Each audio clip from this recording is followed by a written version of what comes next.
मैं अपने मोटरसाइकिल को पंचर लगवा रहा था कि मैंने देखा कि एक 15-16 साल का लड़का मेरी तरफ मुखातिब है। सवालिया नज़रों से मेरी तरफ देख रहा था। उसे शायद मुझसे कोई बात करनी थी, लेकिन रश की वजह से वो कर नहीं पा रहा था। खैर, पंचर जब लग गया तो मैंने दुकानदार को 1000 रुपये दिए। उसने 100 रुपये काट के 900 मुझे वापस कर दिए। मैं भी मुड़ने ही लगा था तो वो लड़का भागता हुआ मेरे पास आया, कहता भाईजान मेरी बात सुने। मैंने कहा जी बताएं। तो कहता है कि मैं मज़दूरी करने आया था, लेकिन मेरी आज दिहाड़ी नहीं लगी, तो आप मुझे मेहरबानी करके 100 रुपये दे दें, मैंने अपने घर वापस जाना है। तो मैंने एक सरसरी सी नज़र उसके ऊपर डाली, उसके हुलिये के ऊपर कि सादा सा लिबास था, माथे पे उसके बालों पे तेल लगा हुआ था, और जूते देखे मैंने उसके तो वो भी सीमेंट से भरे हुए थे। तो मुझे वो सच्चा लगा। मैंने उसको ना 100 रुपीज़ दे दिए। तो वो जैसे ही मुड़ने लगा शुक्रिया अदा करके, पता नहीं मेरे दिल में क्या ख्याल आया, मैंने कहा भाई बात सुनो, आपकी दिहाड़ी कितनी है?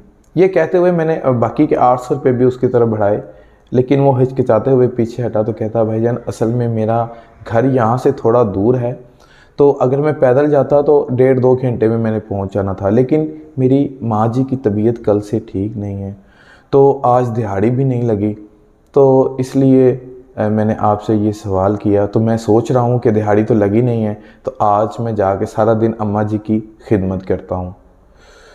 तो मैंने उसको कहा कि चलो ठीक है, ये 800 रुपये रख लो, उनको आप मेडिसिन ले देना। तो कहता नहीं नहीं, मेडिसिन तो मैं कल ही ले गया था, आज मैं सारा दिन उनके पास रहूँगा ना तो वो खुद ही ठीक हो जाएंगी। माएँ दवाइयों से कहाँ ठीक होती हैं बाबूजी। मैं बड़ा हैरान हुआ। मैंने हैरान होकर उसको पूछा कि आपका नाम क्या है? इतने में उसकी बस आ गई और वो लपक के उसके ऊपर चढ़ गया और मुस्कुराता हुआ ज़ोर से बोला कि मेरा नाम गुल्लू है। गुल्लू की बस आस्ता आस्ता दूर जा रही थी और मैंने उस भीड़ में यकदम खुद को तन्हा महसूस किया। कुछ देर सोचने के बाद मैं अपनी बाइक पर बैठा और मैंने बाइक का रुख सीधा रेलवे स्टेशन की तरफ किया। स्टैंड पे खड़ी करके मोटरसाइकिल टोकन लिया और टिकट घर से 700 रुपये का साहिवाल का टिकट लिया और बेंच पे ट्रेन के इंतज़ार में बैठ गया। कब ट्रेन आई, कब मैं सवार हुआ, कब मैं अपने शहर पहुंचा, कुछ खबर नहीं। वहाँ से उतर के जब मैं गांव की बस पर बैठा तो आखिरी के बचे हुए 100 रुपये भी मैंने उसको दे दिए।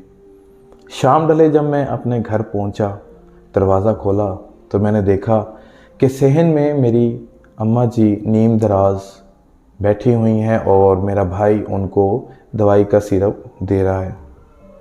मुझे देखते ही उनकी जान में जान आ गई। वो उठ खड़ी हुई और कहने लगी, ओ मेरा पुत्र खैर नाल घर आ गया है, हुन मैं बिल्कुल ठीक हो जावांगी।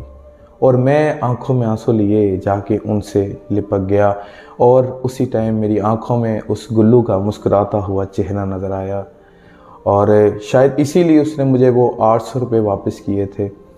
सो वालदेन की जान जो है वो उनके बच्चे होते हैं। माँ दवाइयों से कहाँ ठीक होती हैं, ये बिल्कुल ठीक कहा था उसने।